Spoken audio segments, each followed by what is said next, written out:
Assalamualaikum warahmatullahi wabarakatuh. Perkenalkan, nama saya Rahmawati Masri dengan NIM 2301030011. Di sini saya akan membahas tentang materi yang keempat, yakni pelatihan konseling multibudaya.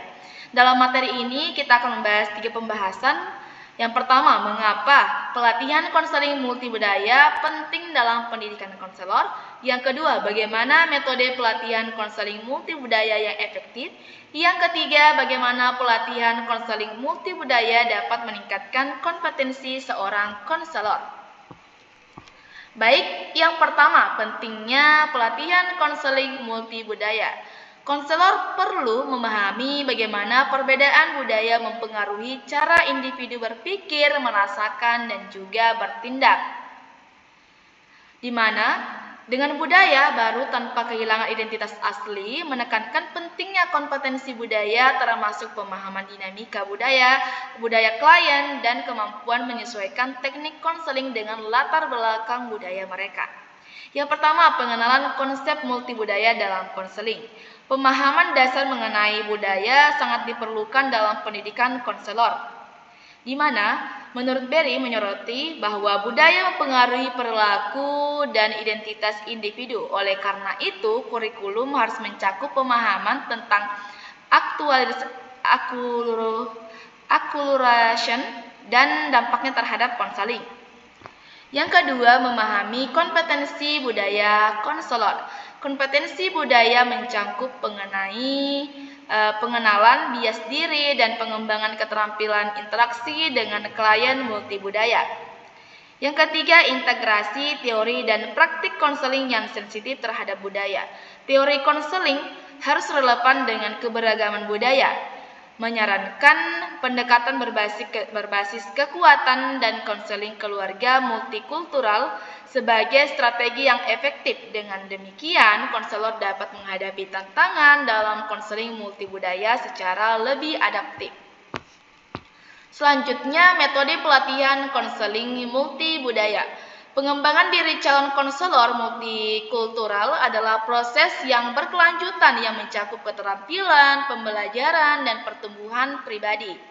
Pendidikan konselor harus memahami aspek sosial, politik, budaya, dan ekonomi serta menyeimbangkan pembelajaran emosional dan kognitif. Lalu, proses ini menekankan memerlukan metode pembelajaran multidimensi seperti membaca literatur, diskusi, pengalaman lapangan, simulasi mikrokonseling, serta refleksi dan evaluasi diri untuk meningkatkan kompetensi secara menyeluruh. Pertama dan yang terpenting, pendekatan untuk membangun kompetensi kesadaran multikultural sangat penting. Konselor dengan kompetensi budaya aktif memahami asumsi tentang perilaku manusia, nilai-nilai bias, dan keterbatasan. Yang kedua, mendapatkan pemahaman dan wawasan tentang berbagai perspektif hidup, memungkinkan konselor untuk berinteraksi dengan orang-orang dari latar belakang budaya yang berbeda. Kemampuan untuk memahami dan dari berbagai perspektif dengan orang-orang dengan latar budaya yang berbeda dapat meningkatkan rasa dihargai. Selain itu, untuk membangun kompetensi multikultural, konselor harus aktif dalam memperluas wawasan dan memahami perspektif hidup dari berbagai latar belakang budaya. Yang ketiga, untuk meningkatkan keterampilan multikultural, konselor harus sensitif dan proaktif dalam menerapkan strategi intervensi yang sesuai dengan keterampilan yang berkembang. Selanjutnya, peningkatan kompetensi konselor melalui konseling multibudaya.